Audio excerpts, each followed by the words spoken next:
Bonjour à toutes et à tous, bienvenue à ces rencontres de France de la transmission d'entreprise qui, Covid oblige, ont retenu pour cette année, pas tout à fait comme les autres, ont retenu la formule de ce webinaire. Chaque année, avec nos partenaires, avec le MEDEF Île-de-France en tête, bien entendu, avec le CRA Paris, chaque année, nous nous réunissions rue du Débarcadère au siège du MEDEF Île-de-France. Cette année, nous ferons passer des messages d'une autre façon, mais pendant 1 heure, en tout cas, j'espère bien que, comme à notre habitude, nos experts vous éclaireront sur le contexte du moment. On va revenir, bien entendu, très largement sur la façon dont la crise sanitaire, mais aussi la crise économique aujourd'hui, impacte ce marché de la transmission d'entreprise, impacte les cédants comme les repreneurs. Un marché, bien évidemment, qui s'est contracté depuis quelques mois, et qui ne s'est pas bloqué. Et c'est ça peut-être la première bonne nouvelle, en tout cas par rapport aux grandes crises précédentes. Je pense notamment au crack de 2008 qui s'était traduit par un quasi-arrêt des transactions pendant plusieurs mois. Il n'en est rien aujourd'hui. Nos experts vont pouvoir vous l'illustrer. Il y a eu des transactions qui se sont signées depuis les 5 mois d'après confinement. Donc, c'est la preuve que il y a encore, fort heureusement, des opportunités à saisir, opportunités de cession pour certains cédants et opportunités de reprise pour un certain nombre d'acquéreurs. Alors, pour parler et pour commenter toutes les nouvelles tendances qui se sont fait jour sur ces derniers mois, nous accueillerons ce matin 3 experts. Françoise Louvel, qui dirige le cabinet Discern Partners. J'ai envie de dire que du discernement, il va en falloir plus que jamais pour les repreneurs. Françoise accompagne depuis plusieurs années, accompagne les repreneurs, notamment les repreneurs personnes physiques, dans la recherche de la bonne cible. Elle a même signé 1 ou 2 opérations après le confinement. La preuve, là encore, que les repreneurs sont toujours au rendez-vous aujourd'hui. On sera également avec Bernard Besson. Bernard Besson qui est l'animateur avec Christophe Berthier de Synercom France Île-de-France, un cabinet qui, depuis plus de 20 ans, accompagne principalement les dirigeants qui souhaitent céder leur affaire, les dirigeants franciliens principalement, mais également dans toute la France, puisque le réseau Synercom France dispose de 7 ou 8 implantations sur le territoire. Et puis enfin, un expert comptable féru de transmission d'entreprise, Alexandre Tellier, du cabinet Audit Transmission Corporate. Alexandre Tellier, bien connu là aussi de bon nombre de repreneurs franciliens, puisque son cabinet s'est vraiment fait une spécialité de l'accompagnement des repreneurs individuels. Voilà pour nos experts. Quelques petites précisions, conseils pratiques pour les internautes qui nous ont rejoints. Vous êtes bien entendu invités à poser vos questions à nos experts sur le chat prévu à cet effet. Nous y répondrons. Nous consacrerons 20 ou 25 minutes en fin de réunion pour, bien entendu, pouvoir répondre à un maximum de vos questions. Et puis, je signale la possibilité que vous aurez également d'accéder au replay de notre de notre webinaire de ce matin, d'accéder également au PowerPoint qui apparaîtra en écran partagé durant la conférence, et de pouvoir également accéder aux coordonnées, hein, pour ceux qui souhaitent évidemment approfondir leurs réflexions. Vous pourrez également retrouver les coordonnées de nos partenaires et de nos experts en vous connectant sur la page d'inscription. Voilà, tout ça sera disponible à partir de demain. Voilà qui est dit. On va tout de suite rentrer dans le vif du sujet. On a découpé notre conférence en 5 grandes parties pour essayer d'être le plus pédagogique possible sur la façon dont les lignes bougent aujourd'hui. Dans notre première grande partie, nous allons un petit peu passer en revue les différentes tendances qui sont apparues ces derniers mois et qui montrent bien que l'on s'achemine vers un marché acheteur. Ce sont les acquéreurs qui aujourd'hui animent le marché. Alors, du côté des cédants, dans quel état d'esprit sont-ils? Je voudrais donner la parole pour commencer à Bernard Besson, puisqu'il est à leur chevet, si je puis dire, il les conseille au quotidien. Donc, Bernard Besson, Synercom France Île-de-France, qu'est-ce que tu peux nous dire, Bernard, sur, en effet, les évolutions constatées ces derniers mois et l'état d'esprit dans lequel sont nos cédants aujourd'hui? Merci Marc.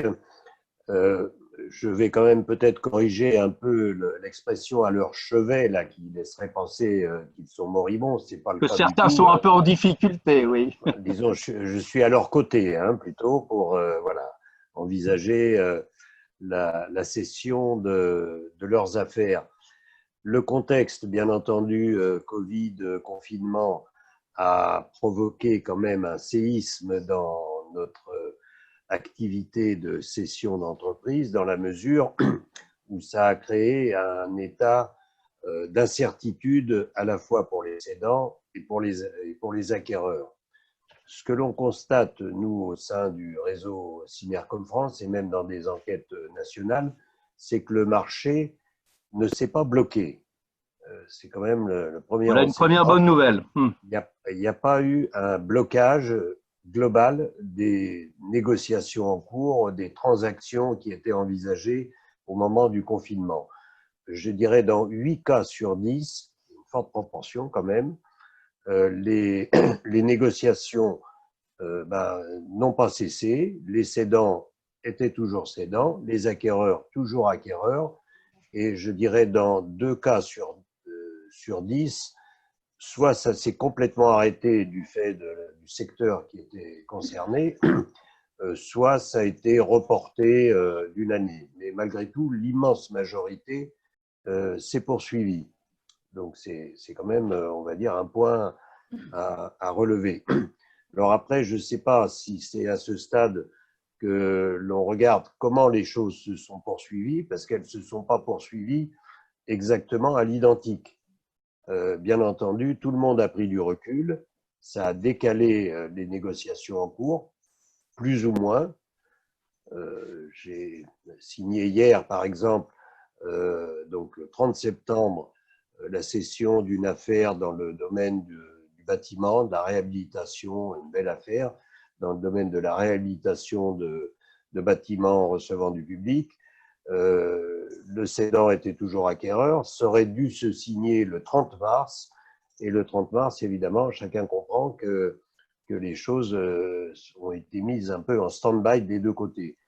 Et aujourd'hui, pour faire court, l'affaire s'est signée au même prix qu'à l'époque, mais, et c'est le point peut-être qui va être développé après, mais avec une part du prix, 15% en l'occurrence, il s'agissait de, on va dire, autour de 5 millions d'euros, 15% du prix a été différé en fonction de résultats à atteindre en 2020 et en 2021. Donc je pense que ça va être un peu le standard maintenant, pas forcément de baisse de prix. En fait, on verra après que l'analyse sectorielle est très importante dans cette période actuelle et qu'il y a une grande variabilité selon les secteurs. Mais pour les affaires qui vont reprendre un niveau d'activité normal, ça va devenir, je pense, le standard, un comptant de 80-85% ou 90%, pourquoi pas, du prix à la signature et une part conditionnelle. Voilà, en effet, voilà des choses très concrètes, hein, qui surviennent aujourd'hui dans l'équilibre du montage financier, en tout cas attendu par les uns et les autres.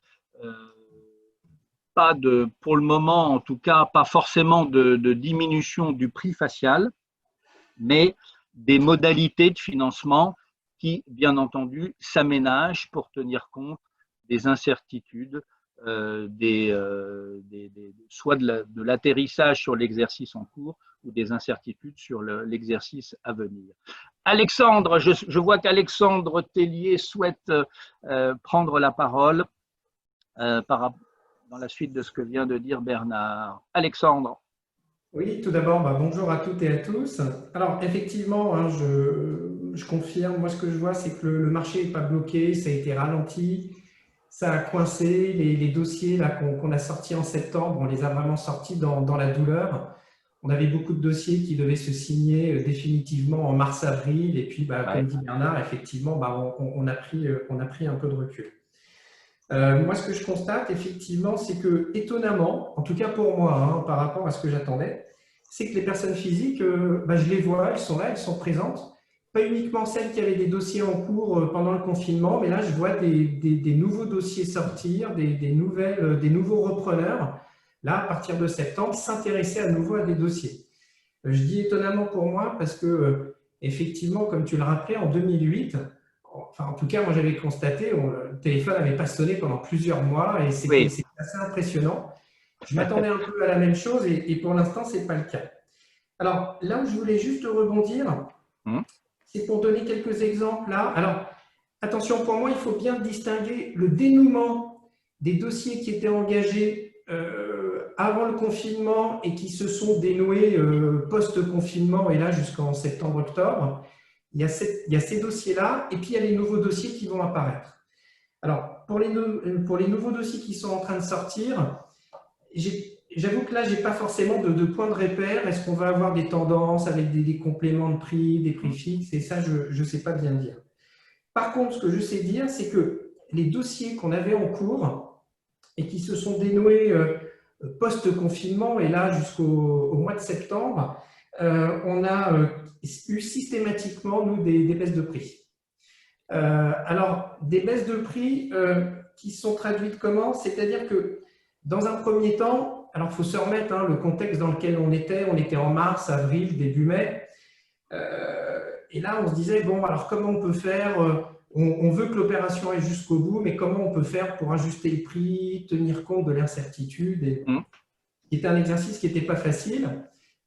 Et beaucoup de mes clients voulaient se tourner vers les formules. Alors, les formules, c'est bien, mais à un moment donné, c'est qu'est-ce qu'on prend comme base, qu'est-ce qu'on prend comme taux, Et finalement, j'ai plusieurs dossiers, j'ai 3 dossiers. Ça s'est terminé par, à un moment donné, une baisse de prix qui a été négociée, je dirais de façon forfaitaire, sans forcément appliquer de formule. C'était qu'est-ce que l'un était prêt à mettre sur la table et qu'est-ce que l'autre était prêt à accepter comme prix. Et on a un dossier, effectivement, pour lequel on a mis une formule, j'allais dire, assez savante de complément pas de complément, mais d'ajustement de prix, ce qui n'est pas la même chose, d'ajustement de prix. Et finalement, comme c'était plafonné, en termes de pourcentage, on s'est retrouvé grosso modo à avoir le même pourcentage de baisse que ce qu'on avait obtenu sur d'autres dossiers en le faisant de façon tout à fait forfaitaire et sans mettre de formule savante d'ajustement de prix. Voilà, donc ça c'est pour les dossiers passés ou en cours, mais qui étaient nés pendant ou avant le confinement. Et c'est vrai que là, pour l'instant, moi, j'avoue que je n'ai pas trop d'idées sur la façon dont ça va se passer pour le… Est-ce qu'on peut, Alexandre, donner quand même, pour les repreneurs qui nous écoutent, un ordre de grandeur de cette baisse? C'est quoi? C'est Ah, aujourd'hui, ces ajustements, ils se sont faits à ouais, hauteur de quoi? 10, 15%? alors attention, moi ce que je vais dire, ça n'a que valeur des exemples que j'ai vécus et je ne le veux surtout pas pour une tendance de marché. Alors, je pense qu'on n'a à la fois pas assez de recul et Tout à donc fait. c'est vraiment les exemples que moi j'ai vécus mais qui ne se Oui. veulent pas révélateurs d'une tendance de marché. Globalement, on était entre 10 et 10-12%. On était à peu près Voilà. dans cette zone. Voilà un ordre de grandeur qu'il est important en tout cas d'avoir à l'esprit parce que c'est ce Attention, qui c'est. quand tu dis avoir à l'esprit, c'est bien, ce que j'ai dit, c'est je veux absolument pas que ça soit considéré comme une norme de marché, c'est les Bien sûr, exemples que moi j'ai pu connaître.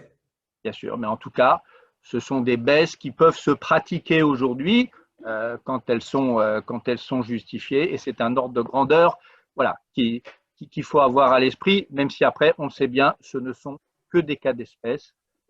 Il ne s'agit pas d'arriver sur un dossier en disant bah, on va commencer par vous par écraser le prix de 10 ou 12%. Un petit mot d'ailleurs sur la psychologie, parce que je vois que Françoise, bien sûr, je t'ai vu, Françoise, tu vas t'exprimer. Un petit mot sur la psychologie à avoir par rapport justement à ces négociations sur le prix. Comment les vivent les cédants et comment aborder ça quand on est du côté repreneur pour pas donner l'impression qu'on cherche vraiment à tirer profit du contexte du moment, ce qui pourrait grandement agacer un certain nombre de cédants. Alors, quand on est côté acheteur, ce qu'il faut, c'est ce que tu disais, c'est vraiment être très factuel. Mmh. Ne surtout pas donner le sentiment de vouloir profiter d'une quelconque faiblesse Voilà. de l'entreprise, du cédant. Là, sinon, je pense que c'est le meilleur moyen d'aller dans le mur et de créer des tensions, des a priori très négatifs dans les discussions.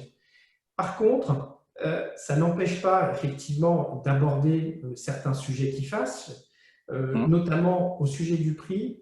Mais voilà, je pense qu'il faut les aborder de façon très factuelle, en Mmh. expliquant, sans forcément rentrer dans sa recette de cuisine, mais en expliquant pourquoi on est amené à proposer tel ou tel prix ou tel mécanisme de décomposition de prix à travers des crédits vendeurs ou des compléments de prix.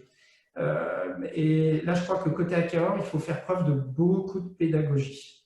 Plus que jamais, hein, la dimension psychologique de la négociation va prendre toute son importance dans un contexte évidemment on va dire en tout cas de fébrilité, hein, euh, chez un certain nombre de cédants.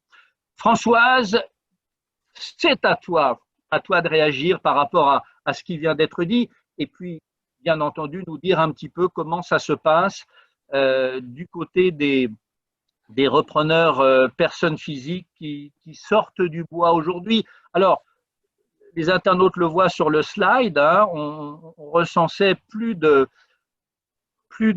400 plans sociaux hein, depuis mars dernier, donc c'est pas rien, ça veut dire qu'arrive sur le marché un certain nombre de cadres de haut niveau qui sortent du salariat aujourd'hui.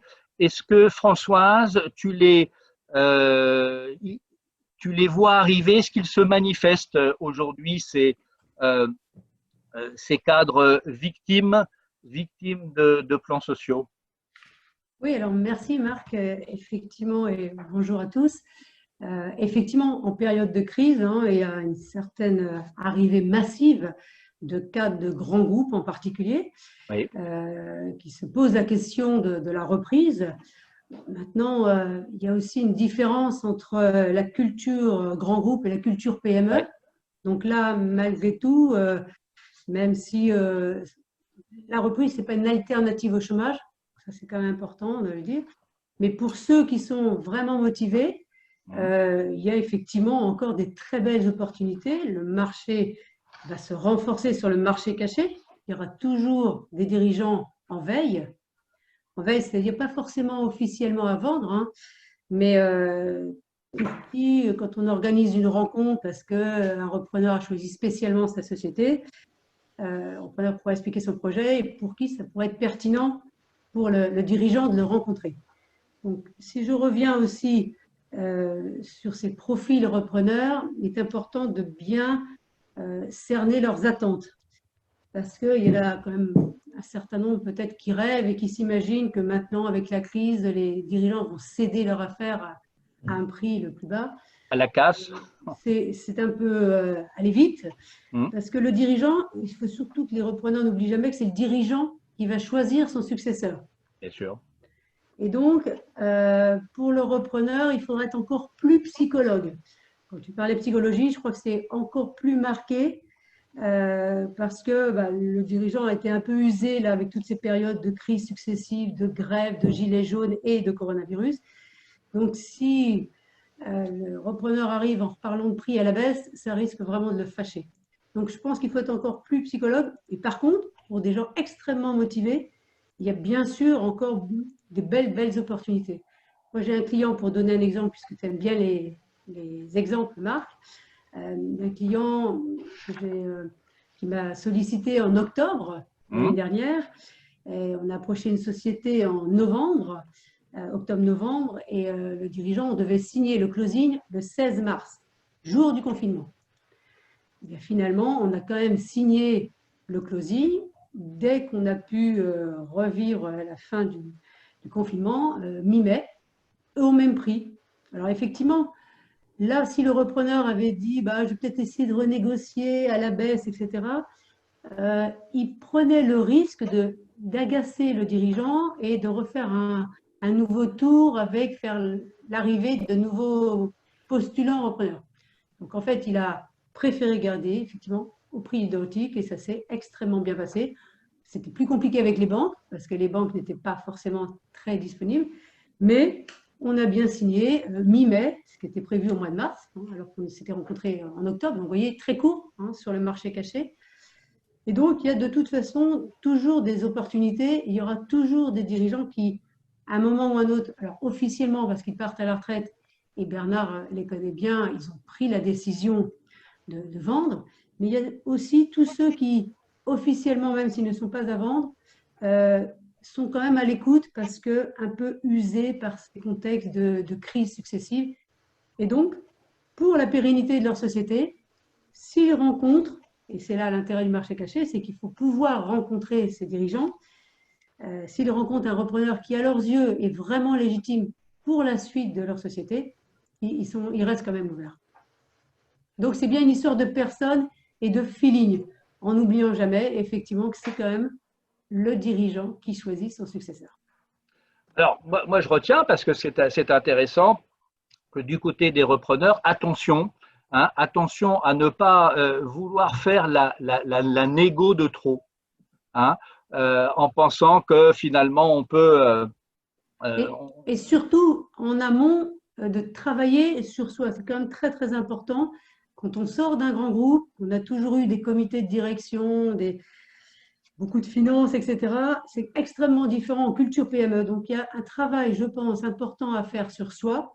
Et moi, j'accompagne des repreneurs après avoir fait leur test de personnalité pour être sûr que ce ne soit pas une fuite par rapport au chômage, mais que ce soit bien un projet de vie entériné. Et j'en ai certains qui ont 30 ans, des repreneurs, et qui sont encore en poste.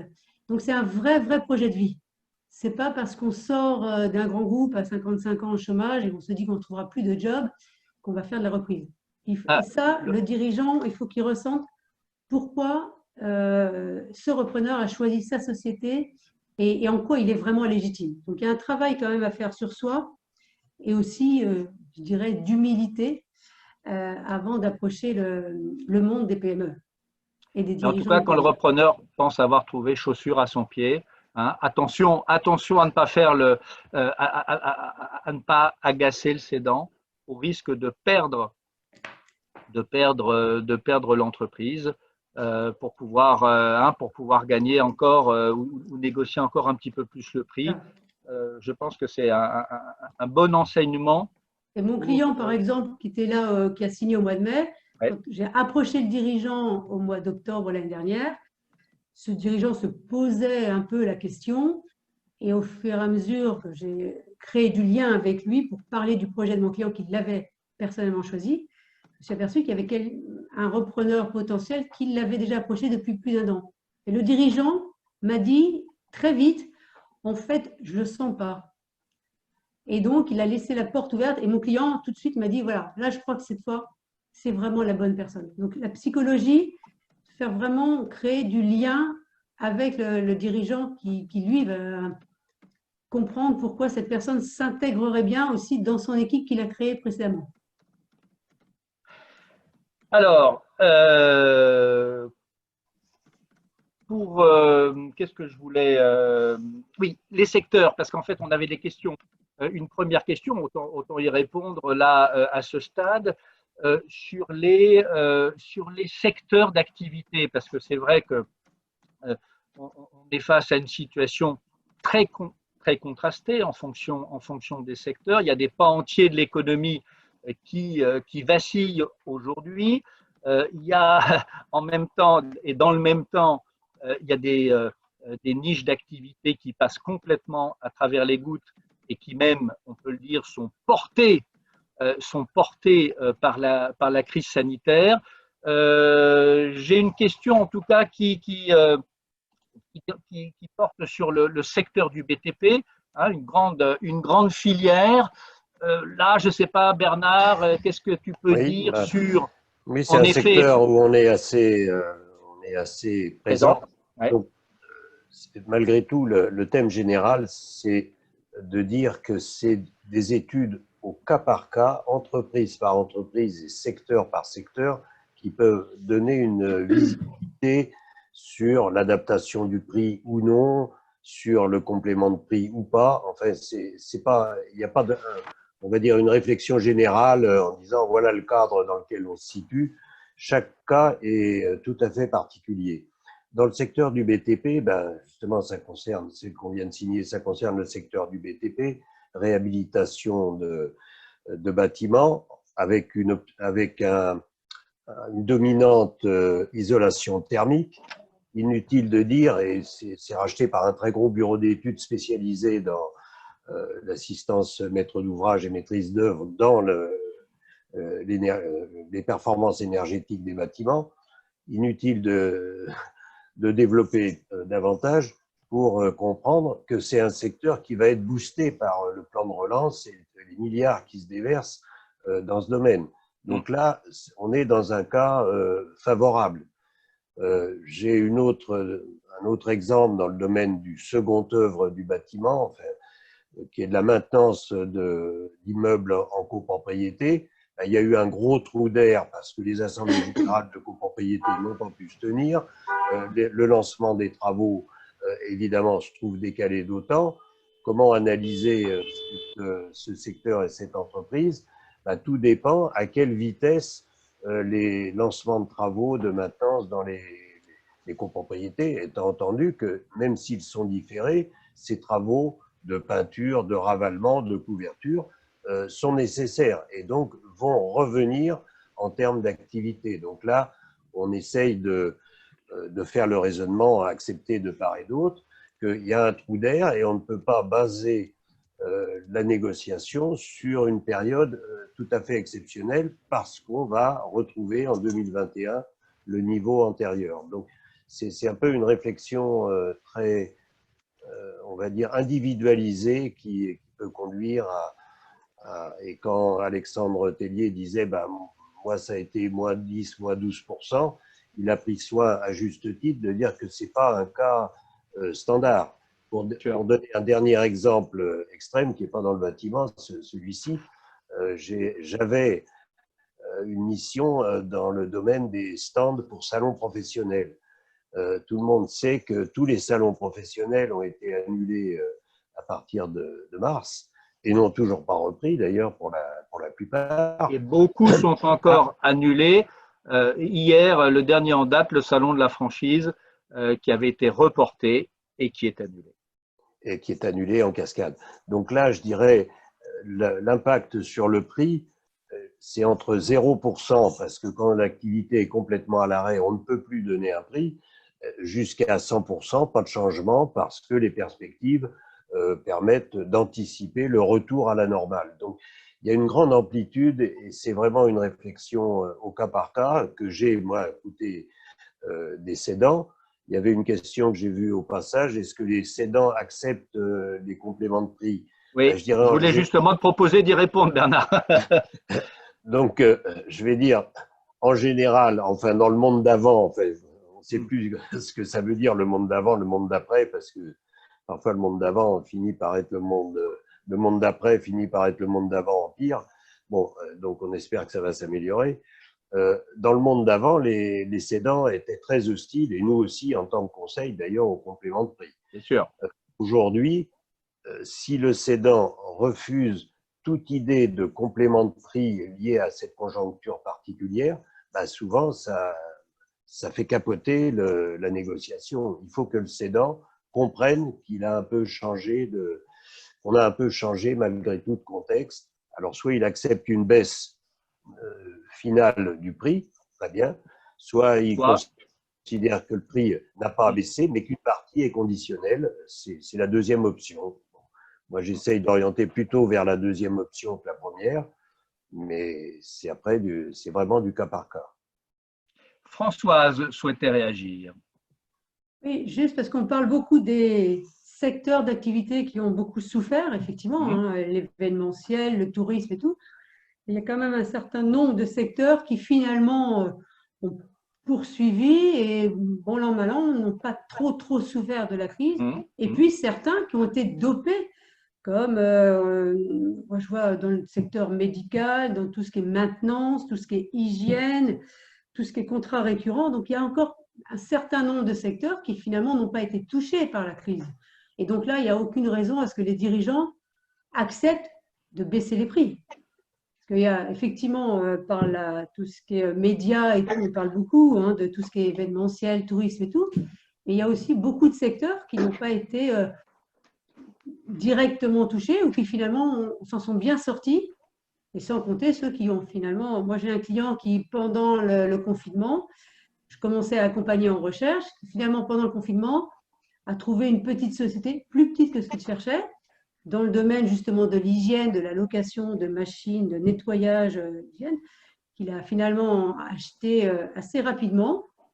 Et maintenant, il va pouvoir faire son projet avec des croissances dans un domaine qu'il a déjà sélectionné. Il va plutôt maintenant faire des croissances externes dans un secteur porteur. Et donc finalement, on peut toujours trouver des sociétés quand même… Pour chaque repreneur, il y a des secteurs légitimes et des coups de cœur, des projets aussi. Donc, toutes les sociétés, heureusement, ne sont pas en crise. Hein. Et elles n'ont pas toutes perdu en chiffre d'affaires comme on le laisse entendre dans les médias. C'était juste pour pondérer. C'était juste pour pondérer. Non, mais tu as tout à fait raison. Et j'avais hier le responsable d'une petite banque d'affaires qui indiquait en effet que aujourd'hui, il signait des transactions sur des multiples, on va y revenir un petit peu plus tard, hein, mais sur des multiples de valorisation, notamment dans la biologie médicale, évidemment aujourd'hui, hein, dans le secteur de la santé, dans les secteurs des technologies. Il signait sur des multiples parfois supérieurs à ceux de la fin 2019. Donc, c'est clair qu'il faut vraiment faire le tri aujourd'hui hein, en fonction des secteurs dont il est question. Il y en a qui superforment, comme on dit, hein, et puis il y en a d'autres, bien entendu, qui sont très impactés. Donc là encore, situation extrêmement contrastée. Je voudrais qu'on dise un mot, parce que l'heure avance, je voudrais qu'on dise un mot de la reprise d'entreprises fragilisées, sans parler à proprement parler d'entreprises en difficulté, de reprise dans un cadre judiciaire, redressement ou liquidation judiciaire, mais la reprise d'entreprises fragilisées, parce que on le voit bien, il y a quand même un certain nombre de secteurs qui vont être durablement affectés. Et forcément que les entreprises qui évoluent sur ces secteurs, pour certaines devront trouver des solutions d'adossement pour survivre. Du coup, ça peut faire le jeu de qui là, d'acheteurs industriels qui, en effet, sont a priori les mieux placés pour pouvoir reprendre ce type d'entreprise. Et quel conseil donneriez-vous les uns et les autres à des repreneurs individuels qui, pour certains, parce qu'ils ont une expérience dans le retournement d'entreprise, qui, pour certains, se disent « Tiens, il y a peut-être des opportunités à saisir au niveau d'entreprises qu'on qualifiera de fragilisées. » Je peux donner l'orientation pas acquéreur, puisque je suis toujours côté cédant. Certains de nos clients se sont trouvés quand même impactés par la période actuelle. Et je dirais, je vais citer deux exemples, un exemple positif, un exemple négatif. L'exemple positif, en 2019, on a négocié la cession d'une affaire technologique dans les objets connectés, très pointue, qui a eu une année qui était avec un exercice 2019 légèrement en retrait par rapport aux années précédentes. Donc, le prix a été négocié correctement, mais pas optimal. Et qui m'a dit, mais je vais faire une année 2020 extraordinaire. J'ai un carnet de commandes pléthorique et mon conseil a été de ne pas lâcher la proie pour l'ombre et de conclure avec l'acquéreur. Et ça s'est signé en février 2020, cette affaire. Et inutile de dire, en plus, ces approvisionnements venaient de Chine. Enfin, je ne vais pas rentrer dans trop de détails, mais il a été perturbé, il a été percuté d'une façon violente en 2020. Et inutile de dire qu'après coup, il m'a chaudement félicité et remercié de l'avoir poussé à vendre sans attendre un hypothétique résultat 2020 encore meilleur. J'ai un deuxième exemple qui est là. C'est ce qui s'appelle vendre au bon moment. Vendre juste au bon moment, exactement. Un mois plus tard, c'était mort. C'était vraiment mort. Un autre exemple qui malheureusement est négatif, en 2019, une autre affaire qui est dans les transports, affrètement de transport routier à l'international, qui était une affaire en santé correcte sans plus. J'explique à mon prospect que c'était peut-être le bon moment pour vendre. Bon, il avait l'âge il avait dépassé l'âge de la retraite, etc. Mais toujours on pense toujours que ça va aller mieux demain. Et aujourd'hui, il revient me voir avec son affaire qui est largement en grande difficulté et qui, pour moi, est quasiment invendable parce que les transports internationaux, c'est pas la peine de faire un dessin, font partie des secteurs complètement touchés. Donc, on a souvent la formule qui s'avère vraie. Vendre plus tard, c'est parfois vendre trop tard. Donc, il ne faut pas différer en pensant que ça ira mieux. Malheureusement, la succession des crises fragilise les entreprises et fragilise le dirigeant aussi qui, à un moment, ne peut plus supporter l'accumulation de difficultés. Alors là, effectivement, on est plutôt dans l'intérêt du cédant. En fait, dans la question, il y a deux aspects. Il y a l'aspect des repreneurs individuels et les repreneurs personnes morales. Déjà, dans le monde d'avant, on avait tendance à déconseiller aux repreneurs personnes physiques d'aller vers des entreprises en difficulté. Je pense que, et encore, il faut faire du cas par cas, c'est très juste, hein, c'est un petit peu générique ma réponse, et après, il faut adapter au cas par cas. Mais c'est vrai que d'une façon générale, les boîtes en difficulté pour des repreneurs personnes physiques, c'est plus compliqué. C'est pas ce vers quoi on va les orienter pour un premier achat, ça, il n'y a pas de doute là-dessus. Par contre, effectivement, moi j'ai plusieurs clients, personnes morales, qui là, je dirais pas qu'ils sont dans les starting blocks, mais en tout cas, ils sont conscients que dans les mois à venir, effectivement, il y aura pour eux des opportunités. Et sans trop attendre, ils savent qu'il faut quand même un petit peu attendre par moment. Avec les exemples que citait Bernard, effectivement, à un moment donné, quand on est acheteur, il vaut peut-être mieux savoir un petit peu temporiser plutôt que d'aller trop rapidement. Donc, moi, je vois effectivement dans mes clients personnes morales, il y en a qui me disent « Alexandre, c'est pas forcément pressé, mais on sait que dans les mois à venir, on aura sûrement des opportunités de croissance externe. »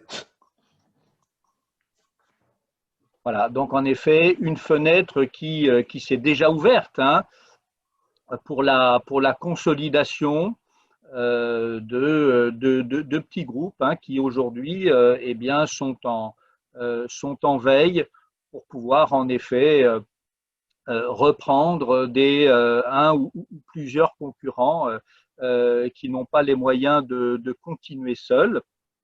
Et c'est vrai que la solution de l'adossement, à plus fort que soi, à plus gros que soi, en tout cas, à plus solide que soi, reste la moins mauvaise solution. Oui, Bernard? Juste un mot dans le sens, ce que l'on fait quand l'entreprise, nous on est toujours côté cédant, mais ce que l'on fait, c'est de préconiser, et on peut les accompagner, de faire ce qu'on peut appeler une levée de fonds ou une ouverture du capital qui permet de passer sans forcément tout transmettre. Donc c'est une prestation que l'on fait maintenant d'adosser l'entreprise sans forcément céder 100%. Et je crois qu'on peut faire quand même une différence entre l'entreprise fragilisée par la crise, qui est une entreprise qui historiquement était de qualité et qui passe par un moment difficile, et celle-là, on peut la proposer notamment chez nous au CRA à des repreneurs particuliers, personnes physiques, autant une entreprise qui, elle, est en grande difficulté et qui est au greffe du tribunal, par exemple, il faut totalement la déconseiller à un repreneur personne physique parce qu'elle ne coûte peut-être pas cher au départ, mais c'est un gouffre après, et faire une expérience de reprise d'entreprise dans ce contexte-là alors que tout le monde est démotivé, c'est vraiment le mettre dans les pires conditions qui soient et l'envoyer vers un échec. Donc, reprise d'entreprise en difficulté, oui, par une entreprise qui existe déjà, parce qu'il y a des synergies possibles, parce qu'il y a un adossement possible, par un particulier, non. Mais une entreprise fragilisée, ce n'est pas une entreprise en grande difficulté. Alors, Christiane Chevalier qui s'exprimait, on va profiter parce que je ne vous ai pas donné la parole comme c'était prévu au début.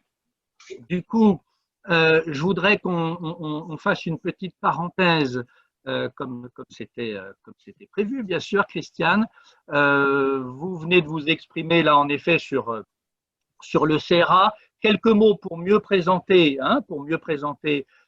cédants et repreneurs d'affaires. Et puis, je voudrais vous écouter parce que je sais que le CRA aujourd'hui se veut au chevet, justement, là, j'utilise l'expression à bon escient, se veut au chevet d'entreprises fragilisées pour les aider à, en effet, soit se recapitaliser. Bernard Besson vient d'y faire allusion. C'est une des solutions pour traverser la crise, ou bien être en recherche de les accompagner pour trouver des repreneurs alors qu'ils connaissent des difficultés. Quelques mots, Christiane, comme ça nous fera faire une petite parenthèse avant d'aborder la deuxième et dernière partie de notre réunion. Quelques mots sur le CRA et l'intérêt pour cédants et repreneurs d'avoir le réflexe de pousser la porte du CRA Paris. Merci Marc. Tu m'avais donné 2 minutes 35. Je vais essayer. On va les utiliser.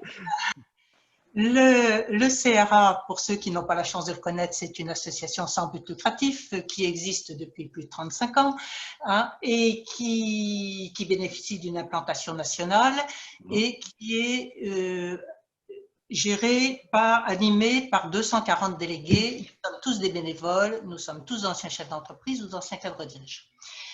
Quelle est notre mission? Notre mission, c'est d'agir pour le reprenariat, c'est-à-dire faciliter la rencontre de deux personnes, physiques ou morales, mais en général c'est plus physique, qui partagent une même volonté de pérenniser une entreprise, de la développer, pour sauvegarder et à la fois et les emplois et les savoir-faire. Alors, très vite, nous avons à la fois des repreneurs et des cédants. Les repreneurs, nous les sélectionnons à la suite d'un entretien un peu poussé sur ce qu'ils sont, ce qu'ils veulent, leur savoir-faire et leur savoir-être, je dirais. Et puis, nous leur proposons une formation où on leur parle du contexte de l'écosystème de la reprise d'entreprise, mais on leur apprend aussi, et comme on le disait tout à l'heure, à remettre les pieds sur terre quand ils viennent de grands groupes et à remettre les mains dans le cambouis, parce que c'est indispensable quand on veut reprendre une petite entreprise. Ces repreneurs donc, qui ont été sélectionnés, qui ont été formés, ils sont accompagnés dans toute la durée de leur reprise. Nous les faisons travailler dans des groupes de repreneurs où ils se stimulent les uns les autres. Ils se challenge. Oui, ouais. Et ils s'entraident les uns les autres. Et puis, ils ont en face d'eux un parrain ou une marraine. Les parraines, c'est plus rare, c'est plus cher. Ils ont un parrain qui assure toute la partie, je dirais, mentale, c'est-à-dire qu'on les aide à accepter ce changement de monde qui est pour eux important. On les booste de temps en temps, on leur donne des clés pour trouver des entreprises, on leur ouvre des portes, on les met en relation avec tel ou tel. Et on se dit que pour le repreneur, les clés de la réussite, c'est une certaine humilité, c'est un grand respect du cédant et c'est avant tout une grande confiance en eux, hein, que malheureusement, ils n'ont pas toujours. Et on constate que ceux de nos repreneurs qui sont passés à la fois par la formation et par les groupes de repreneurs, je dirais que 60 à 65% d'entre eux reprennent, quelquefois créent, mais 60 à 65% d'entre eux sont devenus les chefs d'entreprise qu'ils ont toujours souhaité être. Et par ailleurs, en 2 mots, nous avons aussi quelques cédants. Les cédants, on essaie de s'assurer qu'ils ont l'intention réelle de céder. L'expérience prouve que tant qu'ils n'ont pas réellement signé, c'est jamais sûr. Hein, là, je pourrais vous raconter des tas d'anecdotes si vous le voulez. On les aide à préparer leur offre et une annonce de cession qu'on met de façon anonyme sur notre site internet. Nous les aidons à constituer leur dossier. Et surtout, nous leur sélectionnons les candidatures de nos repreneurs qui sont intéressés. Il est vrai qu'une des grandes forces du CRA, c'est la grande qualité de ces repreneurs. Et donc, pour les cédants, c'est important de savoir qu'ils ont en face d'eux des gens qui savent de quoi ils parlent, qui savent où ils vont, qui ont les moyens de reprendre et qui ne sont pas certains touristes que malheureusement on peut rencontrer à droite à gauche. Et nous faisons tout ça en partenariat avec nos amis experts comptables, avocats, etc. Tous ceux qui sont là par ailleurs, qui aident aussi certains de nos repreneurs à conclure leur projet.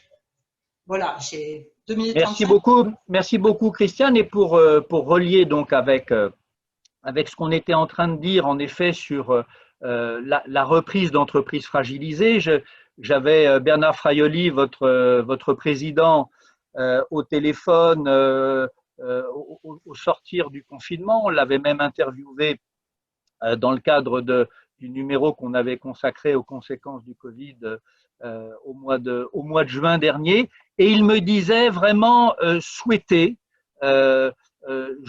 prendre sa part et jouer un rôle, que le CRA puisse jouer un rôle dans l'accompagnement de tous ces mois de post-confinement et pendant une période forcément chahutée pour un certain nombre d'entreprises. Donc, accompagner ces entreprises dans la recherche de solutions et en tout cas d'un repreneur.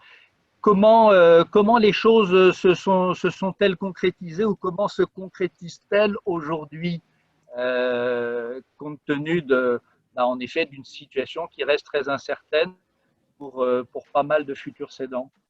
Alors pour l'instant, on a, je dirais, relativement peu de demandes de la part des cédants. Mais notre idée, c'est d'essayer de développer, je dirais, un accompagnement pré-vente auprès de ces cédants pour qu'ils se mettent dans l'idée qu'ils vont céder leur entreprise, peut-être pas dans les conditions dans lesquelles ils l'avaient espéré à l'origine, mais qu'on puisse les accompagner, je dirais, un style futur cédant. Disait Christiane, là, c'était important, en effet, l'idée, le schéma, qui peut aussi avoir son utilité, de pouvoir recruter quelque part, recruter son futur successeur. C'était ce que vous étiez en train de dire au moment où on a été un petit peu perturbé, Christiane. Allô? Oui, oui. Il y a des questions sur le financement. Là, je ne sais pas si tu les vois aussi, la marque. Oui. Donc, on va les prendre. On va les prendre au fil de l'eau.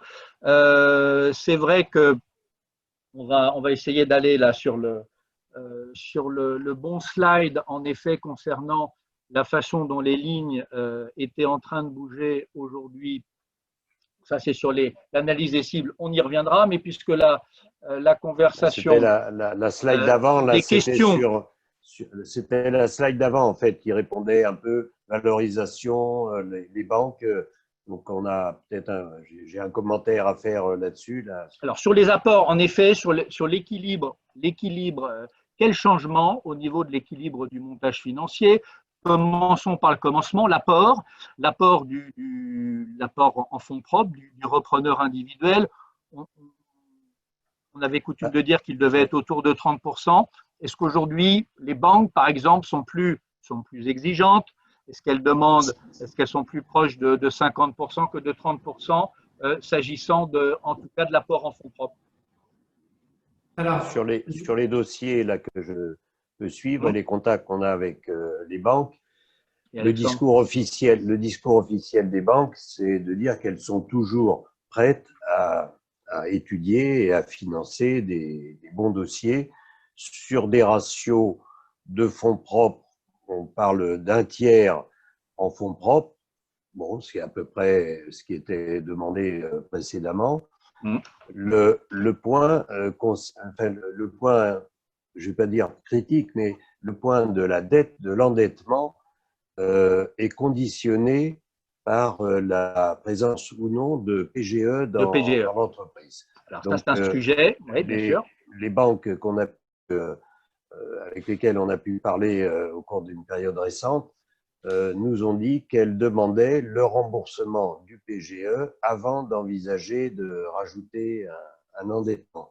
Donc, c'est quand même un sujet qui peut avoir son importance parce que les PGE ont représenté, enfin, ça dépend bien entendu des entreprises, mais ça peut représenter plusieurs centaines de milliers d'euros. Entre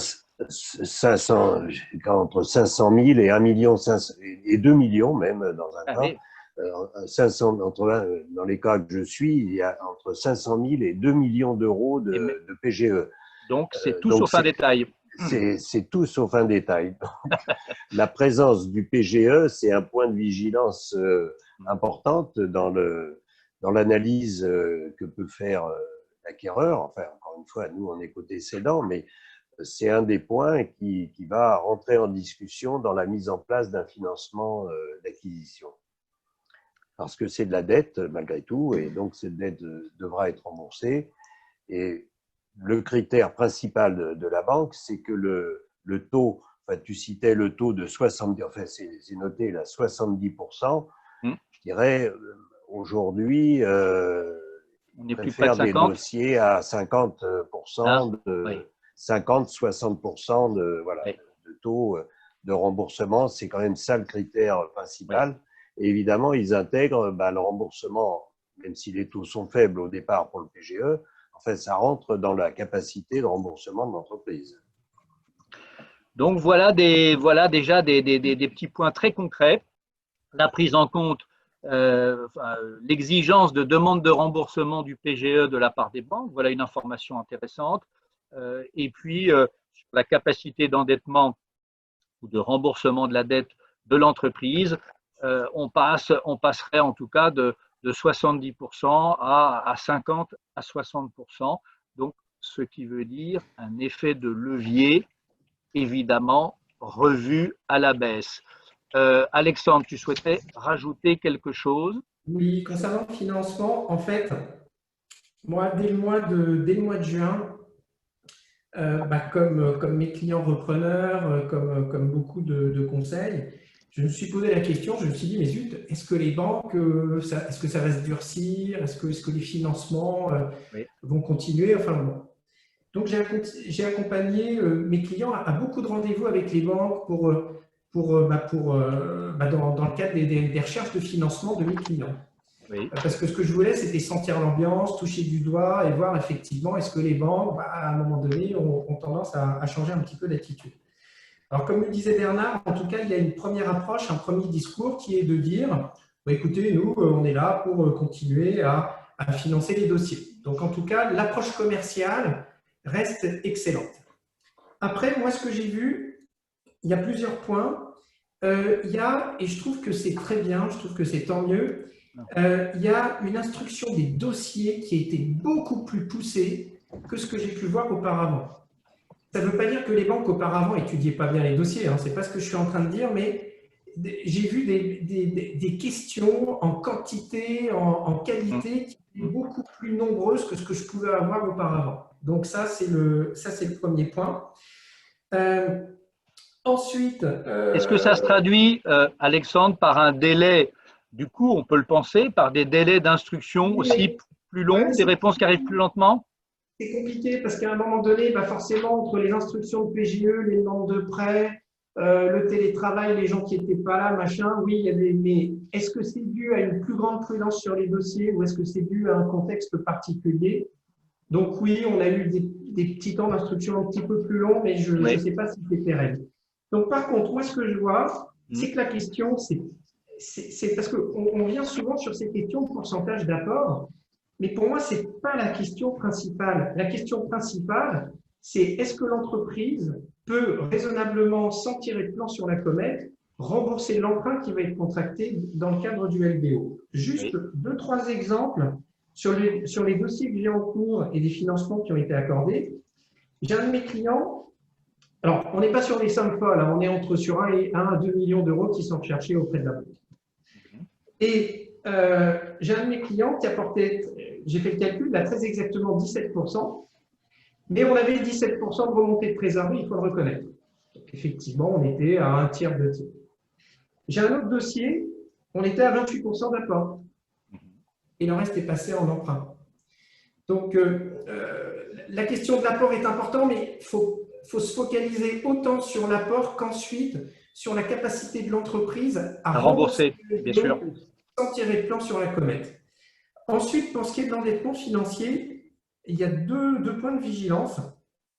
Il y a beaucoup d'entreprises, même celles qui n'en avaient pas forcément besoin, qui ont profité de la capacité à reporter des échéances de crédit bail, des échéances d'emprunt et des échéances d'URSSAF. Donc ça, effectivement, dans l'analyse du dossier, il faut vraiment être attentif à bien le considérer comme de l'endettement financier. D'accord ? Ça, c'est le premier point. Le PGE, je serai un tout petit peu plus nuancé. Moi, ce que j'ai compris, le PGE, en fait, c'est que oui, c'est un sujet pour les banques. Et oui, certaines banques nous ont dit, bon, écoutez, le PGE, on va regarder parce qu'effectivement, c'est une dette, il faudra la rembourser. Et nous, on a dit, mais écoutez, vous avez bien vu, le PGE, là, il est placé en SICAV, en compte à terme. Donc, de toute façon, ça ne viendra pas obérer la capacité de remboursement de l'entreprise puisque c'est déjà en trésorerie. Et je vous avoue que je n'ai pas encore très bien compris la façon dont les banques l'appréhendait. Je ne suis pas sûr qu'il y ait à ce jour une politique. Marc, est-ce qu'on peut Oui, Françoise, revenir sur la diapo précédente parce que je crois qu'on est passé. bien sûr. Là, il y avait des demandes et on répond. Hein, oui, donc juste pour terminer sur le PGE. Et donc puis ensuite, on va. Et on ne t'entendait plus là, Alexandre. Oui, Alexandre, on n'a pas entendu tes dernières phrases. Oui, ce que je disais, c'est que pour moi, le PGE est un sujet. Il faut être attentif et surtout, lors des rendez-vous avec la banque, bien comprendre comment eux, ils vont l'intégrer dans leur dossier et dans leur analyse. Parce que d'après ce que j'ai vu, moi, il n'y a pas de raisonnement homogène de la part de chacune des banques. Voilà, donc ce qu'il faut, c'est au moment où on présente le dossier, comprendre comment elles vont l'interpréter et se poser effectivement ensuite la question, est-ce qu'il faut le rembourser de façon anticipée ou pas pour que ça n'obère pas le plan de financement. Voilà ce qu'on pouvait dire. Hein. On n'a pas complètement respecté l'ordre, mais les questions portaient là en effet sur le comportement des banquiers prêteurs. Alors peut-être un dernier mot quand même pour dire que le fait de recourir à un partenaire financier, de solliciter un fonds, ça peut être aussi une façon de compenser la baisse de cet effet de levier qu'on vient d'indiquer. C'est celui que j'ai eu la semaine dernière. Mais si tu veux montrer, montre-le moi. J'essaye d'avoir un du son parce que je n'ai pas de son. Quand je vais être sur la… Voilà, Patrick Denève, mon ami Patrick Denève, il faut couper le micro. Ça y est, il est coupé. Donc, qui souhaite répondre là sur le fait de pouvoir solliciter et intégrer en tout cas dans le montage de reprise, peut-être sur des affaires un petit peu plus importantes, le fait de pouvoir disposer d'étendre le montage grâce à un partenaire financier. C'est vrai que ça apporte forcément en fonds propres et que ça permet de détendre le montage. Par contre, comme tu as commencé à le dire, ça va être, il faut qu'on soit sur un certain niveau d'affaires, de prix de vente et d'apport de l'acquéreur. Parce que si l'apport n'est pas conséquent, le risque, c'est de se retrouver dilué. Il y a beaucoup de fonds qui n'ont pas vocation à être majoritaires. Par contre, le petit bémol que je voudrais apporter, et je le vois pour beaucoup de repreneurs, ce qu'il faut bien comprendre, c'est que le fonds, il n'est pas là pour aider à surpayer une entreprise. C'est-à-dire que parfois on me dit « Ah bah tiens, là finalement le montage, tout ça c'est un petit peu compliqué, on va faire appel à un fonds ». Mais non, le fonds il n'est pas là pour aider à surpayer. Il est là pour effectivement, le prix est un prix correct. Simplement, il y a un apport de la part de l'acquéreur qui est insuffisant et donc avec le fonds, on va compléter cet apport pour ensuite pouvoir mettre de la dette senior. Donc, il faut faire attention à ça. Je vois beaucoup ce biais dans beaucoup d'approches de repreneurs, principalement personnes physiques. OK. Ce n'est pas pour faire de la surenchère. Les fonds sont toujours à l'achat, là, en fait. Des contacts avec certains fonds small cap, on va dire, small mid cap, et ils sont toujours preneurs. Enfin, on sait qu'il y a beaucoup de liquidités. Il y a beaucoup de liquidités, oui. Mais bon, ils ne sont pas prêts à surpayer. Hein, je suis d'accord avec Alexandre. Hein, le fonds calcule le prix qui lui paraît juste, mais ils ne sont pas du tout en retrait pendant cette période. Hein. Alors, voilà, on referme la parenthèse là sur la façon dont les lignes ont bougé côté financement ou modalité. Alors, peut-être modalité de financement, je voulais qu'on dise un mot et puis ensuite on terminera, puisqu'il nous reste à peu près une vingtaine de minutes, on terminera sur… On peut reparler de l'analyse des cibles, Marc, quand même.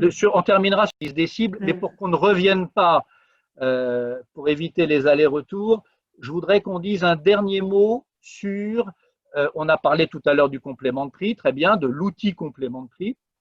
Je voudrais qu'on dise un mot du crédit vendeur, parce que c'est aussi un autre outil qui peut permettre de d'étendre un petit peu le montage pour le repreneur.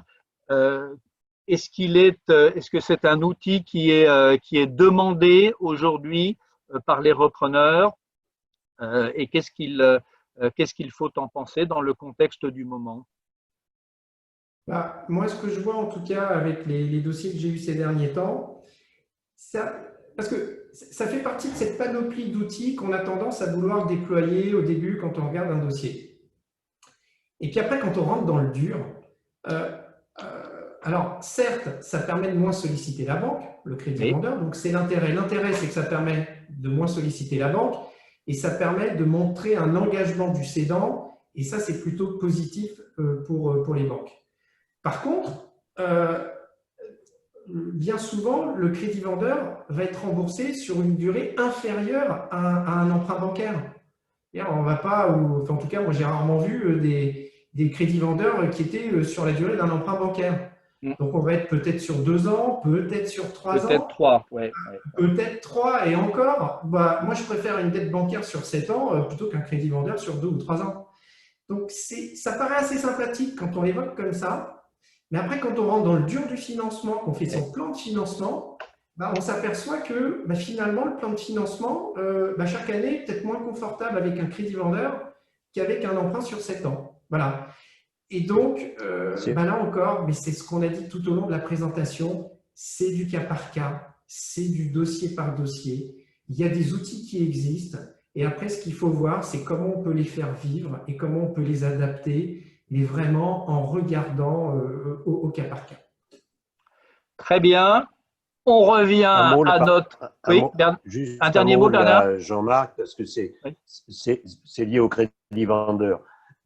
À quelques occasions, on a fait basculer la garantie d'actifs passifs. Il y a un certain montant à immobiliser à la banque sur le prix de vente, ça peut être 10%, 15% du prix. Et on a transformé la gap en crédit vendeur. Donc, en fait, la garantie était apportée par le vendeur et sur une période, effectivement, de 3 ans. Et ça ne contredit pas la remarque d'Alexandre que si c'est 3 ans, c'est pas 7 ans. Hein. Donc, en fait, ça a permis d'alléger la dette bancaire. Le cédant touchait finalement réellement la même somme, puisque de toute façon, il aurait dû immobiliser pour garantir la banque les 10 ou 15% du prix de vente. Donc, quelque part, il touchait la même somme disponible dès le départ et il avait une partie répartie sur 3 ans. Mais il faut que le business plan puisse assurer le remboursement en 3 ans de ces 10% de garantie bancaire. En fait, parfois, ça permet de trouver un équilibre entre l'endettement bancaire, le cash touché par le cédant et puis le souhait de l'acquéreur. En fait, c'est juste une modalité, mais qui peut avoir son intérêt. OK. Alors, je voudrais qu'on consacre toute la fin de la conférence, parce que c'est un sujet en soi, comment la Covid-19 impacte l'analyse de la cible, quels sont les nouveaux points de vigilance pour les repreneurs.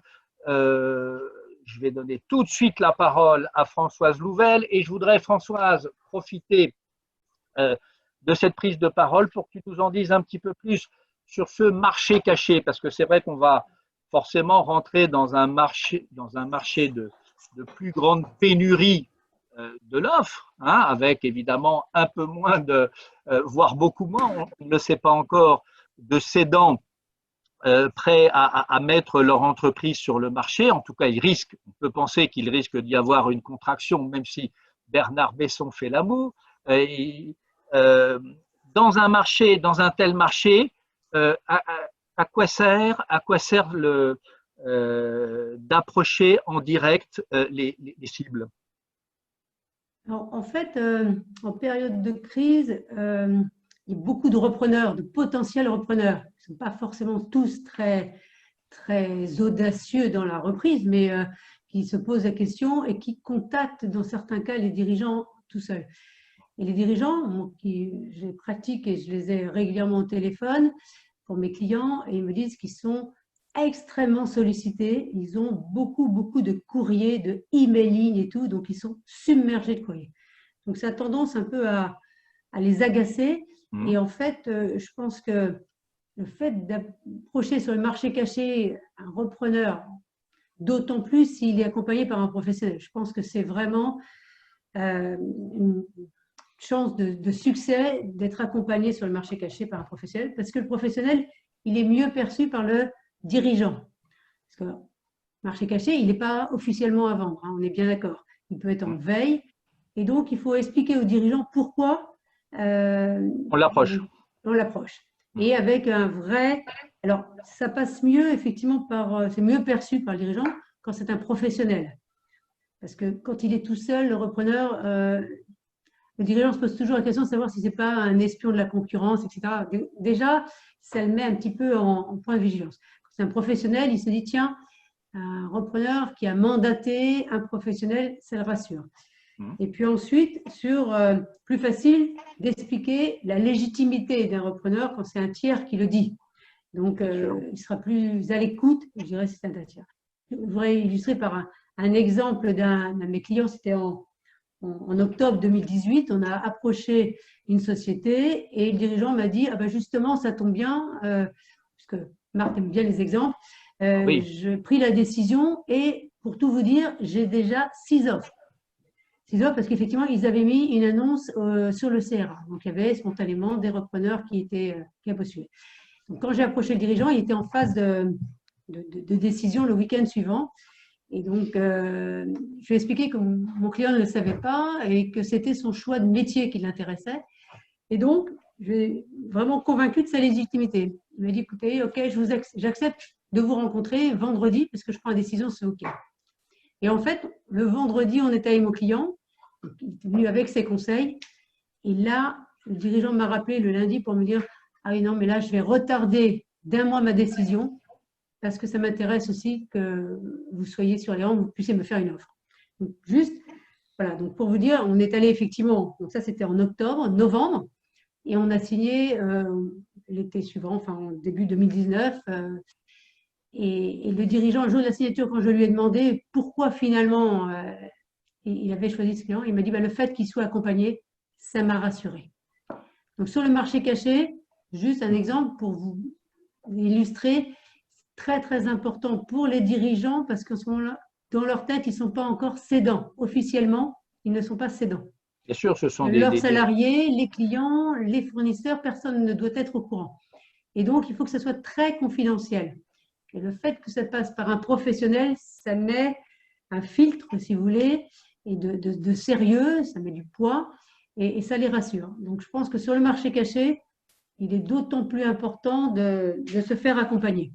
Alors, Françoise, pour être concret là, pour les repreneurs qui nous écoutent, dans un premier temps, pour qu'on comprenne bien l'enchaînement des choses, dans un premier temps, vous identifiez avec lui, ou c'est lui en tout cas qui identifie, mettons sur, je sais pas, une trentaine ou une cinquantaine d'entreprises qui répondent vraiment à ces critères. Expliquez-nous ensuite, en effet, quelle est votre démarche et surtout, parce que c'est ça qui est intéressant, quel est le taux de conversion sur 30, je dis n'importe quoi, sur une trentaine de cibles qui sont qualifiées, combien répondent, on va dire, positivement et combien le repreneur va-t-il au final rencontrer de dirigeants? Ok. Ça c'est pour, voilà, c'est pour. Bien sûr, non, mais pour illustrer effectivement très concrètement, effectivement sur la démarche, alors dans le cas de Discern Partner, après il y a peut-être d'autres démarches sur le marché caché, mais là pour parler de votre démarche. Dans le cas de Discern Partner, on part du projet du client, de son projet de vie spécifiquement, avec en particulier 3 critères. Son secteur d'activité, est-ce que c'est le même de celui d'où il vient ou est-ce que c'est un autre qui peut être un projet du cœur?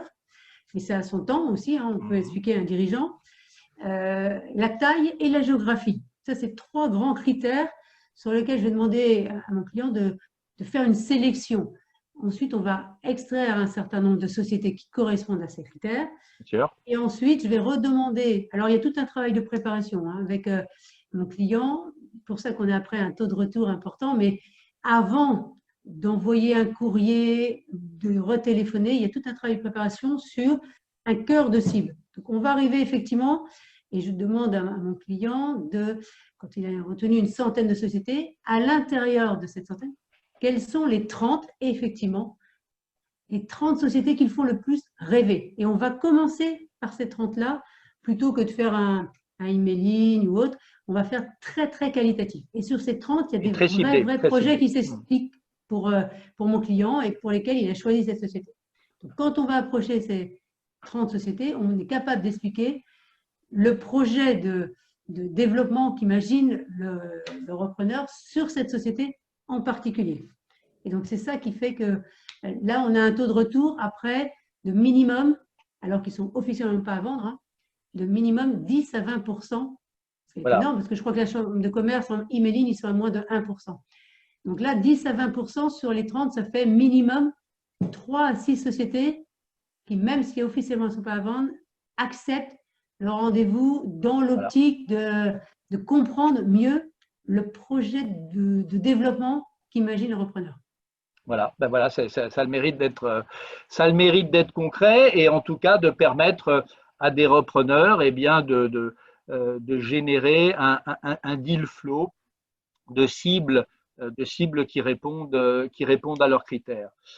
Alors, je voudrais sur l'analyse des cibles, peut-être qu'Alexandre, puisqu'il est aux côtés des repreneurs, là, dans tout ce qui apparaît sur le slide, quel est le ou les 2 points, Alexandre, qui te paraissent en effet très importants aujourd'hui?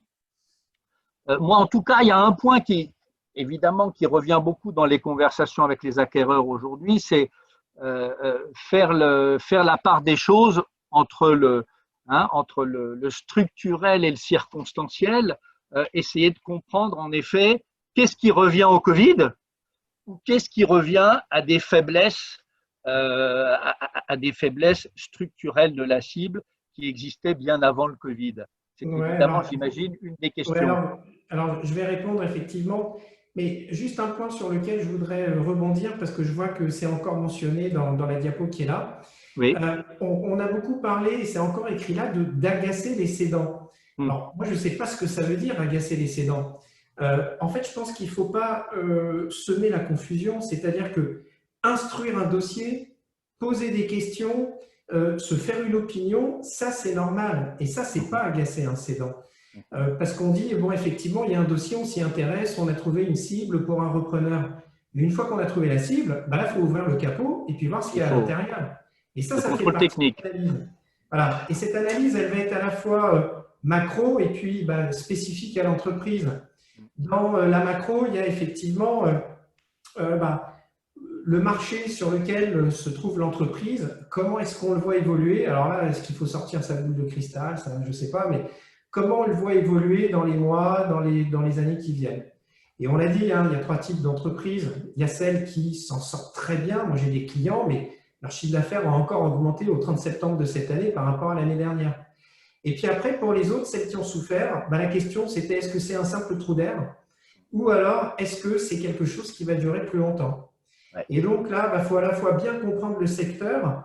Et moi, je vois en tant que conseil, mon boulot, c'est effectivement de s'assurer que mes clients se posent les bonnes questions, qu'ils apportent les bonnes réponses et qu'ils ont vraiment une vision à 360 et de l'entreprise et du marché. Parce qu'on ne va pas évaluer, on ne va pas faire la même proposition, peut-être même pas la même décomposition de prix entre complément de prix et pas complément de prix, selon qu'on est dans un simple trou d'air et après, c'est reparti comme avant, ou alors une entreprise qui a souffert, qui va continuer à pas trop mal se porter, mais quand même moins bien que les années précédentes. Et là, c'est qu'une analyse poussée, alors on ne va pas agacer le cédant, mais on va quand même pousser le dossier, on va lui demander des informations, pour effectivement se faire une idée. et avec quand même également, on l'a évoqué tout à l'heure, j'y reviendrai pas trop, mais un gros point de vigilance sur le niveau de trésorerie, l'endettement qui a pu être généré pendant cette période de confinement. Un mot aussi sur les business plans, parce qu'évidemment, c'est une question là aussi qui revient assez souvent. Par définition, aujourd'hui, quelle valeur accorder à un prévisionnel, alors sans même parler à 3 ans, mais même à 2 ans, mais même à 1 an, quand on a des entreprises avec des carnets de commandes qui sont très atypiques On commence quand par même à rapport au avoir, passé. disons, depuis la sortie du confinement, dans tous les dossiers qu'on accompagne, on mesure et on communique les chiffres d'affaires mensuels comparés à la même période. Donc, on commence à avoir une certaine visibilité. Bon, c'est que quelques mois, mais c'est parfois très spectaculaire. J'ai plusieurs cas où les chiffres d'affaires de juin, juillet, etc., jusqu'à septembre, surperforment par rapport à la même période de l'année dernière, parfois de 10, 15, 20%. Il y a un effet rattrapage. Donc, on n'est pas complètement au doigt mouillé sur les perspectives parce que déjà, il y a plusieurs mois qui se déroulent en fait et qui se mesurent sur le current business et qui permettent de voir exactement quel est l'état de la situation. Donc, on n'est pas complètement dans le brouillard au niveau des business plans sur cette observation de quelques mois, mais ces quelques mois sont très parlants. Et quand on rattrape dans plusieurs cas, enfin, c'est ce que disait aussi Alexandre, dans plusieurs cas, à fin septembre, on est déjà revenu à fin septembre de 2019. Donc, les 2 mois de creux où c'était à moins 50, bah, ils ont été absorbés par la suite. Donc là, ça donne un indicateur quand même très puissant sur la capacité de rebond de l'entreprise. Donc, on se concentre beaucoup là-dessus en tant que conseil vendeur, encore une fois, mais évidemment, on partage ces informations avec l'acquéreur et qui le constate comme nous-mêmes. Et c'est un levier de négo très important.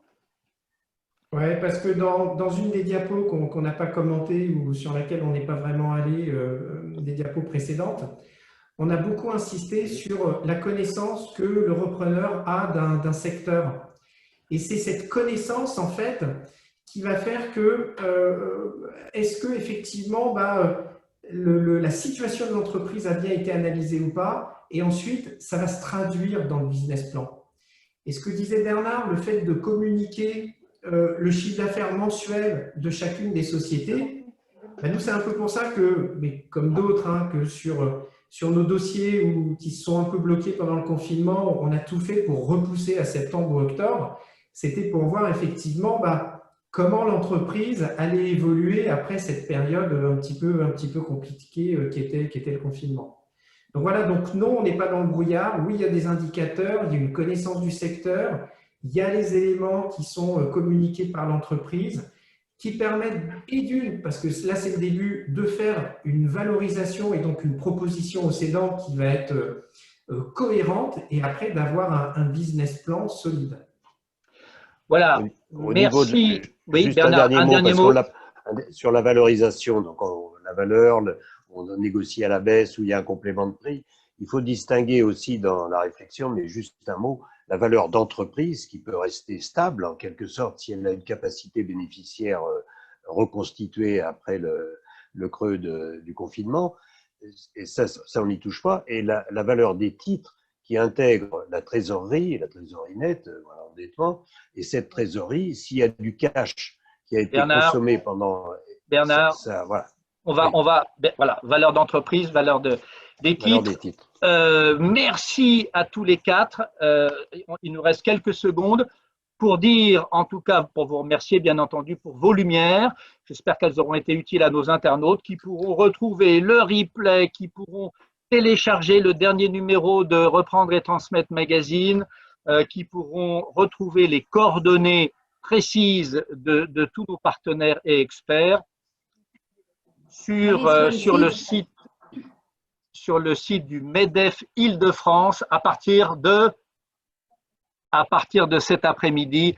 Un grand merci à Elena Natalic, à Hélène Bellecroix, qui ont été les chevilles ouvrières de notre matinée webinaire. J'espère qu'elle aura tenu toutes ses promesses. Et en tout cas, on reste sur ces propos teintés d'optimisme. Il en faut et on en manque beaucoup en ce moment. Comme quoi, eh bien, ce marché de la transmission d'entreprise est toujours vivant, avec de la matière première, avec des cédants qui continueront à mettre leur entreprise sur le marché dans les mois qui viennent. Et donc, ce seront autant d'opportunités à saisir pour les repreneurs qui auront l'audace eh bien, de croire en leur projet. Merci à toutes et à tous. Et puis, à une prochaine fois.